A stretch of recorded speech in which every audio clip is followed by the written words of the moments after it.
Fact and opinion. Today's objectives.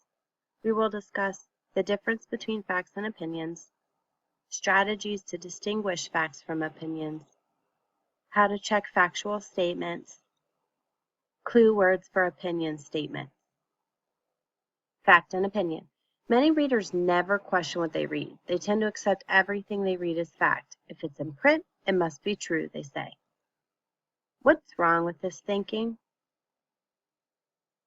Some people believe every word they read. Think of the Weekly World News, anything that you see on TV or read in a newspaper. Yoda visits the White House. Elvis is alive. So think about how reading something just because it's printed or just because a celebrity says it or just because it's in the news, what's wrong with not questioning whether or not it's fact or opinion, true, made up. So think about how that could lead to some misunderstandings and some misconceptions as we continue talking about facts and opinions. Fact and opinion. Differentiating between fact and opinion. Not everything in print is true. Many people misread what is factual because they do not distinguish between fact and opinion, make inferences, pick up on the author's bias or tone, or use their own prior knowledge. So what is a fact? A fact is a statement that is true. Facts can be proven. Anyone who is checking will find or see the same thing. There can be no other reasonable point of view. How can you check or prove that a statement is a fact? Look it up in a book. Check records or statistics. Ask eyewitnesses. Weigh it or measure it. Here's something that is often confusing. Statements reporting other people's opinions are facts. The dean said our students are very polite and respectful. The president announced that the economy is in bad shape. The opinion itself is not a fact. It's not a fact that students are very polite and respectful. It's not a fact that the economy is in bad shape. But the statement reporting what someone says or believes is a fact. The fact is the dean said it. The president announced it. That is a fact. Very often, reading passages that contain statistics or numbers are based on facts because they can be checked. Here are two examples. Nevada's current population is over 2 million people. Jamie paid $25,000 for his new truck. So let's check the facts. Can you verify records or statistics to look up the population of a city or a state? Can you check Jamie's sales receipt to find the amount he paid for the truck? If you answered yes to both questions, you're correct. Therefore, both statements are based on fact.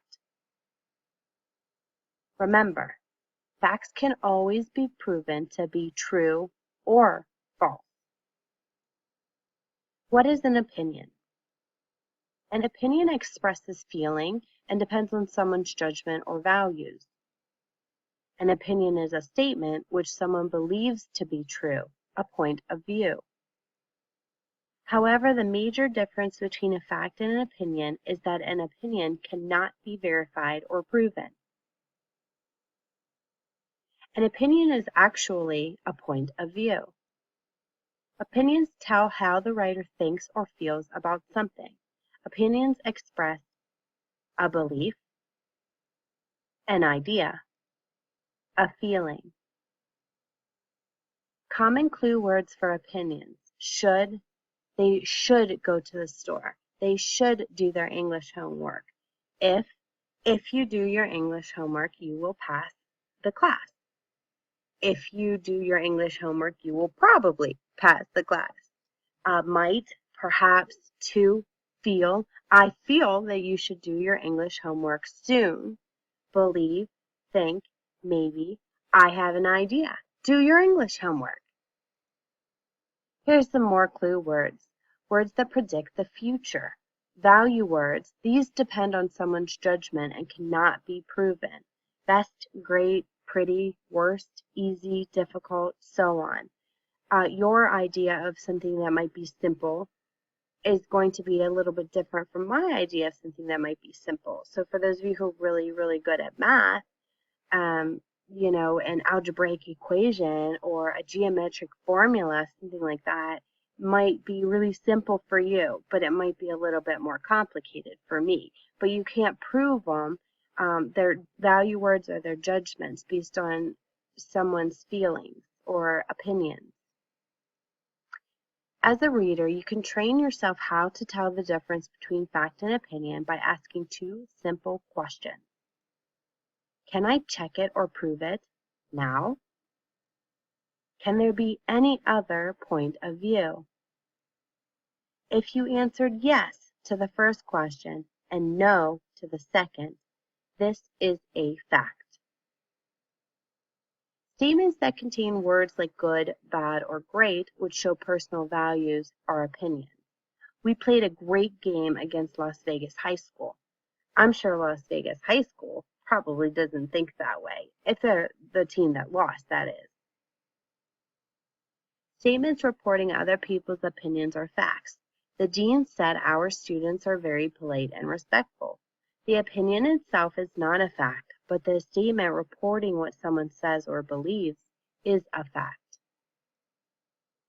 Statements by the writer that something is necessary or wanted or liked are opinions. Everyone can enjoy our new menu in the cafeteria.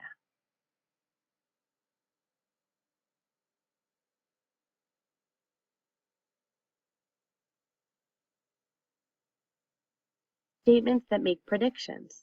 Students would welcome a change in the attendance policy.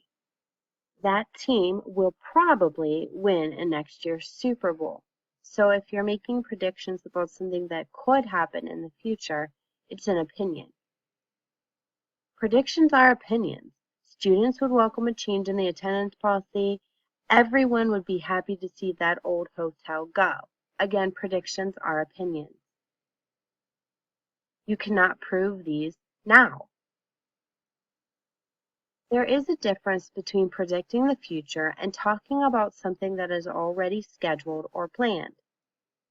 Graduation will be held in June. That is a fact. This statement is a fact because we can verify right now that graduation is scheduled for the month of June. When you read facts, make it a habit to look at the source of the information. When you read opinions, be sure they're supported with facts, experience, accounts of experts, other reliable sources. Let's look at a practice question.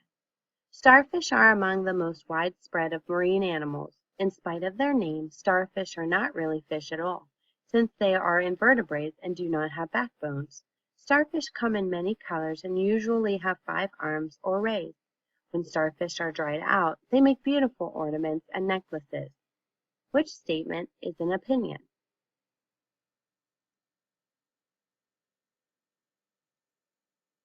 When starfish are dried out, they make beautiful ornaments and necklaces.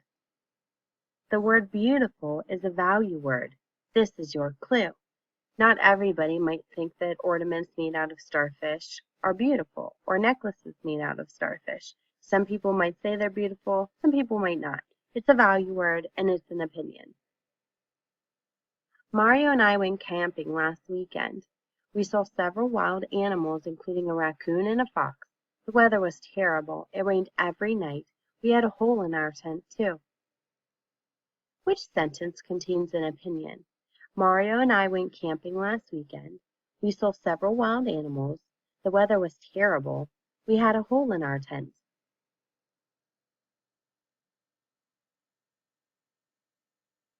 The answer is the weather was terrible. How did you do? Although I've tried to train my dog not to jump on people, she persists in this habit. I've gone to dog training lessons. The trainer even works with her. When my boss came to my house, my dog knocked him down. She's a wonderful dog, but she makes my life difficult. Which sentence contains an opinion?